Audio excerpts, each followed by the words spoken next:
जेकॾहिं तव्हां हींअर ताईं असांजो चैनल सब्सक्राइब न कयो आहे त हींअर ई सब्सक्राइब लाइक ऐं शेयर करियो त जीअं असांजी हर ईंदड़ वीडियो तव्हां ताईं पहुची सघे।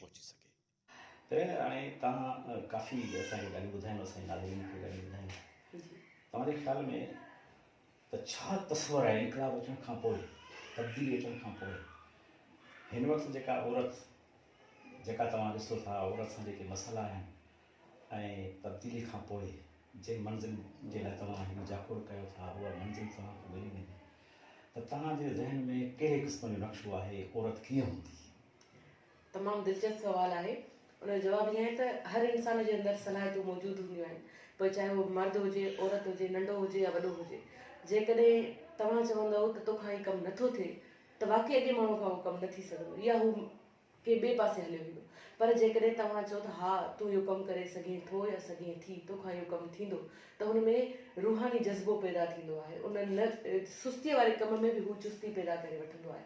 अहिड़ी तरीक़े सां औरत खे सिंधियाणी तहरीक जे प्लेटफॉर्म ते जेका आज़ादी ख़ुदि मुख़्तियारी मिले थी या जेको एतमाद मिले थो, हू अॻियां जी जेका आहे त पैगाम ॾिए थो। अॻियां जेको सुनहरी सिज बीठो आहे उहो असांजी आजियां करे थो त अचो असांजे तरफ़, त असां तव्हांखे पंहिंजी रोशनियुनि सां बख़्शियूं, तव्हां पंहिंजूं रोशनियूं असां खां खणी अचो। त हिन तहरीक या इनकलाब अचण खां पोइ हिन मुआशिरे में प्यार, मोहबत, पंहिंजाइप, भाईचारो, हिक ॿिए जी इज़त, एतिराम, इहे सभु शयूं ईंदियूं। इन मुआशिरे में हीउ मुआशिरो हिकिड़ो गुलिस्तान जो ॾेख ॾींदो, हिकिड़े गुलशन जो ॾेख ॾींदो, जंहिंमें मुख़्तलिफ़ गुल त आहिनि, हर कंहिंजी ख़ुशबू बि पंहिंजी पंहिंजी आहे, पर हू गॾिजी सॾिजी रहनि था जीअं पंहिंजी सिंध हुई ऐं उहे ई रहंदी। सिंध में सालनि खां वठी जेको हिकिड़ो कहर, जबर ऐं ज़ुल्म ॾाढ वारो हिकिड़ो दौरु हली रहियो आहे, हिन वक़्तु उनजी पुॼाणी ते अची पहुतो आहे। ज़रूरु सिंधियाणियुनि जी जेका ताक़त आहे, औरत जी जेका आज़ादी आहे, औरत जी जेका ख़ुदि मुख़्तियारी आहे, इहा ज़रूरु सुनहरी सिज उभारींदी। तव्हांजे हिकिड़ो तव्हांजो ख्वाबु आहे ऐं इहो रुॻो तव्हांजो ख्वाबु न आहे, पर हिन जी साबिया सॼी सिंध हासिल करणु चाहे थी, ॾिसूं बि था पाण ॾिसूं बि था। यकीन आहे त उहो सुनहरी मौक़ो ईंदो, उहो सूरज उभरंदो ऐं हीअ जेका ऊंदहि वारी बाट आहे उहो बि ख़तमु थींदी। हिन प्रोग्राम जे मार्फत तव्हां सिंधियाणियुनि खे कहिड़ो पैगाम ॾियणु चाहियो? अॼोके हिन प्लेटफॉर्म तां जिते पाण खे ॻाल्हाइण जो मौक़ो मिलियो आहे, पंहिंजे ख़्यालनि जे इज़हार करण जो, सिंध जी सिंधियाणियुनि खे मुंहिंजो इहो ई पैगाम आहे त जेके बि तव्हां वटि सलाहियतूं आहिनि, तव्हां उहे पंहिंजी क़ौम खे अर्पे छॾियो, या क़ौम मोट में तव्हांखे तव्हांजी आज़ादी, तव्हांजी ख़ुदि मुख़्तियारी, तव्हांजे कम में रुकावटूं हटाए करे बहितरी आणींदी। न सिर्फ़ु तव्हांजूं सलाहियतूं तव्हां ताईं महदूदु रहंदियूं, पर पूरी दुनिया ताईं इन जी पखेड़ थींदी। मज़लूम तबक़नि ताईं हिकिड़ो मस्बत पैगाम वेंदो।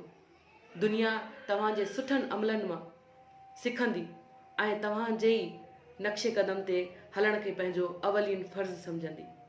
क़ाइदे इनक़लाब मोहतरम रसूल बख़्श अली जो जेको ख्वाबु हो या जेका सोच हुई, जेको फ़िक्र हुयो त सिंध में सिंधियाणी आज़ादीअ सां, ख़ुदि मुख़्तियारी सां, पुरएतमाद नमूने हर मैदान ते पंहिंजो पाण मल्हाए, हर सलाहियत खे पंहिंजी क़ाबिलियत सां इस्तेमालु करण जो गुर ॼाणे वठे, इहा ई सिंधियाणी तहरीक आहे।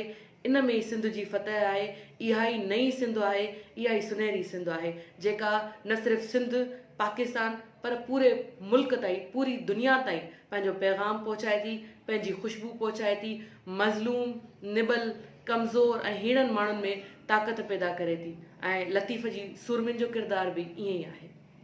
आख़िर में वरी बि मां पूरी सिंध में रहंदड़ सिंधियाणियुनि खे इहो ज़रूरु चवंदसि त अचो सिंधियाणी तहरीक में शामिलु थियो। सिंधियाणी तहरीक हिकु अहिड़ो प्लेटफॉर्म आहे जिते तव्हांजे अंदर जे आवाज़ खे हिकिड़ो प्लेटफॉर्म मिलंदो, तव्हां जिते पंहिंजे ख़्यालनि जो इज़हार पुरएतमाद नमूने करे सघो था ऐं पंहिंजी सलाहियतुनि खे बहितर नमूने इस्तेमालु करण जा गुर बि हासिलु करे सघो था। तॾहिं तव्हांजी वॾी महिरबानी जो तव्हां असांखे टाइम ॾिनो ऐं असांजे प्रोग्राम में आया, नाज़रीन सां गुफ़्तगू थी, तव्हां सां काफ़ी ॻाल्हि ॿोल। महिरबानी, तव्हां मूंखे मौक़ो ॾिनो पंहिंजे प्लेटफॉर्म ते ॻाल्हाइण जो। महिरबानी। नाज़रीन, मूंसां गॾोगॾु असांजो वॾो प्रोग्राम ख़तमु थियो।